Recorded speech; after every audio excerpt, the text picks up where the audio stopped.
lovely friends, it's Nikki.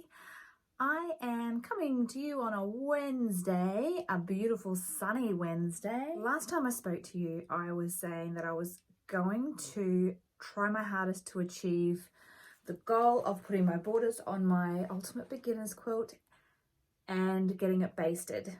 So, progress report, borders are on.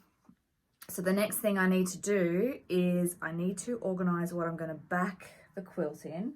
And I've had a look at everything I have and I found this. So this is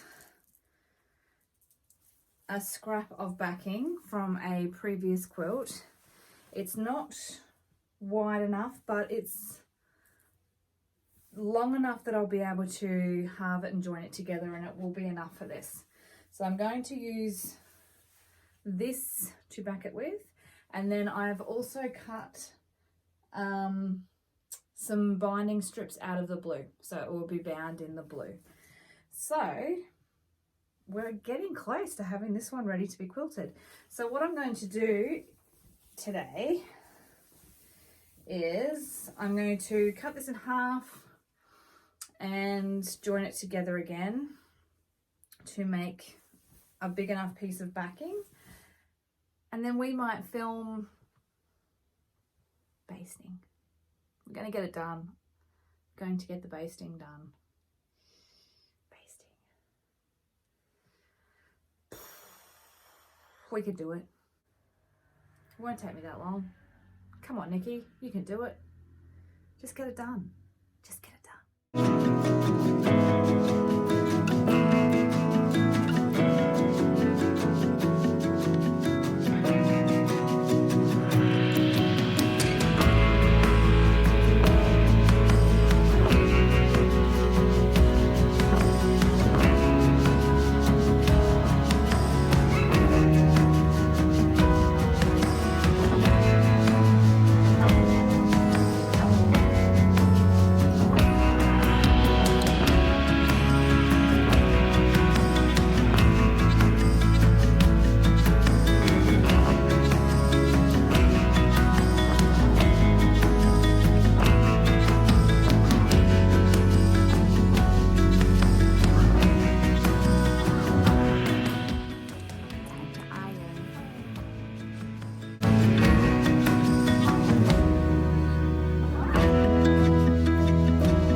So here I am in my lounge room. I've laid out my backing and I'm just trimming the length of my backing down so that I have a bit of room on all four sides, but not too much hanging over the edge at the bottom. So I'm just trimming that off and I'll save that for another time.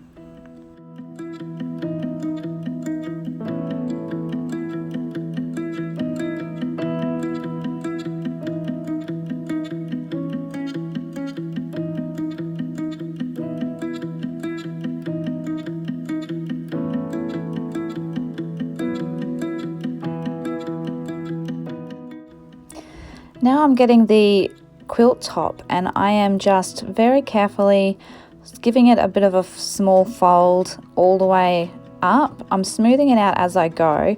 This just helps when I'm basting because I'm able to just do a small bit at a time, and keeping it smooth just helps me keep everything nice and straight. So I'm just going to fold all of that up. It's probably about 5 to 6 inches each fold, but it's going to depend on whatever you're comfortable with when you do it, if you end up doing it this way.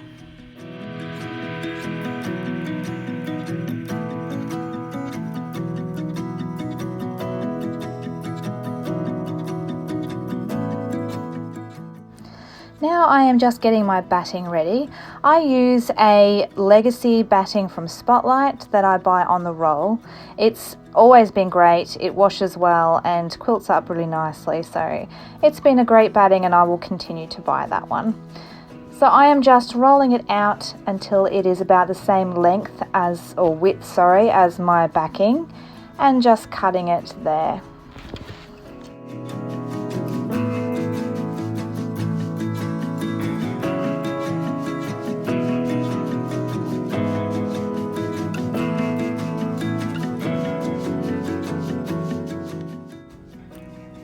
Okay, so now I am laying out my batting on the floor, and I am going to begin to smooth and fold it up. So I don't trim this down till later on, but I just do this just the same way that I did with my quilt top, keeping it smooth each time, and it just makes basting so much easier if you do it a small amount at a time.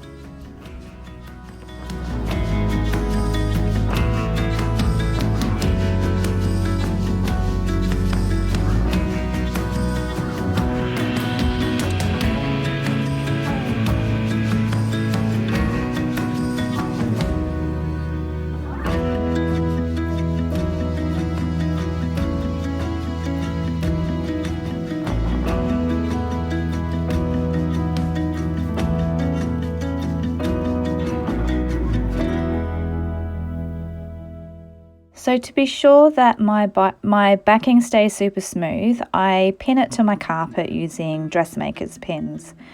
It just keeps everything sitting nicely while I am basting, and if I had tiles, I would probably tape it at this step, but I have carpet and pins work perfectly. You can see my daughter was just checking to see if I was recording.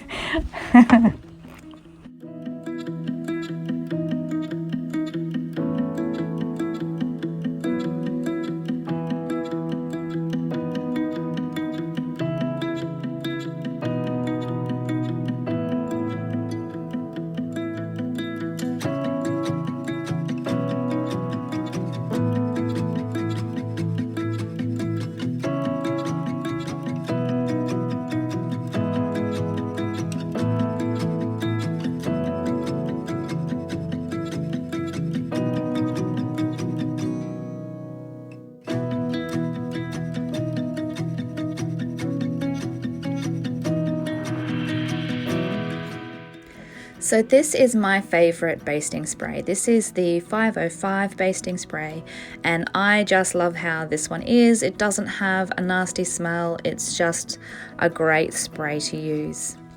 So now I'm getting my batting, and I am laying it on top of my backing and just lining it up so it's nice and straight to begin with, keeping it nice and smooth. I roll out the batting a little bit, pull back the top, and I can use my 505, give it a spray, and then I smooth from the center all the way out to the edges.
So I'm nearly at the end now, and as you can see, it's just a really simple matter of spray, fold over and smooth. I don't tend to get any overspray. I don't spray heavily down the sides, but particularly with this one, I don't seem to have any overspray worries with the 505 and spraying on the carpet.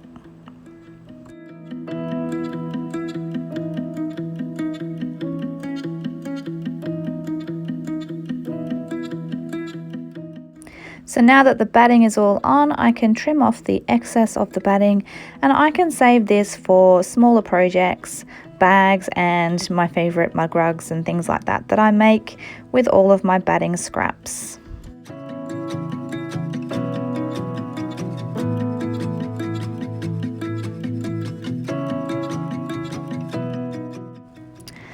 And so now I have the quilt top, and as you can see, I'm doing a very similar procedure. I am lining up the quilt top on top of the batting just so that it has equal amounts on the sides, that it's quite centered, and that it's sitting nice and straight across the top.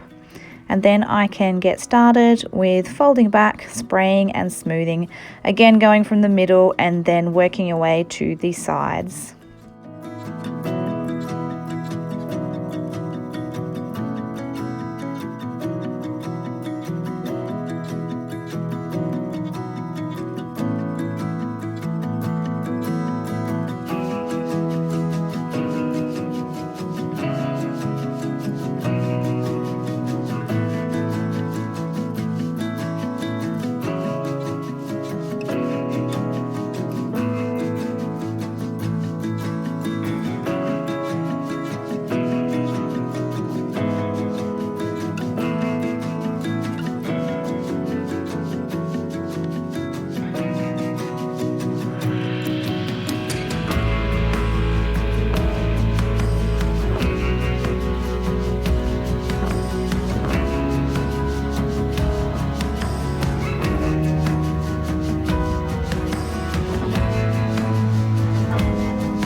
Now that the quilt top is all basted, hooray, done, I'm going to take the pins out from around the edges so that I can roll this up ready for quilting.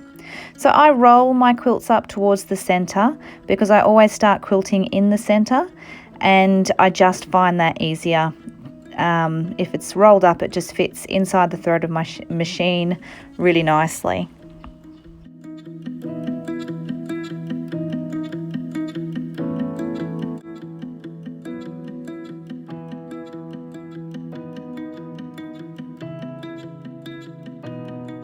Friends, we are all done with a basted quilt, which I have rolled up to the center.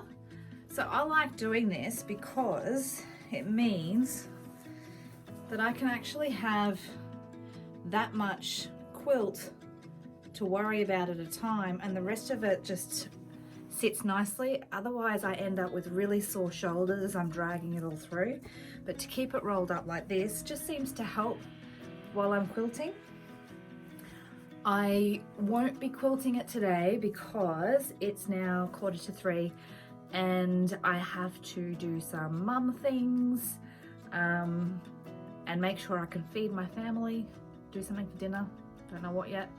So I won't be able to do any more today, but this is ready to go for my next day off on Sunday. I am hoping I can get it all quilted. I don't know how I'm going to quilt it yet. I'm thinking just straight lines. I love the texture of straight lines, and it's kind of just one of those easy quilts, so I think straight lines suits it. So that will be my Sunday. But thank you very much for joining me today. If you'd like to give basting a try the same way I do, please let me know how you go. It's just something that I have managed to work out that is the best way for me to do it, unless of course I'm doing it on a long arm. This is just the easiest way to do it. So if you have a different way that you do it, I know some people use pool noodles and some people use pins. I would love to hear how you baste your quilts at home as well, because it's always fun sharing this sort of thing. But other than that, I think that we're going to leave this one here. Thank you so much for joining me. If you have enjoyed your visit here, please consider subscribing, because I love to share my crafty adventures with you all. And I will see you again next time. Bye.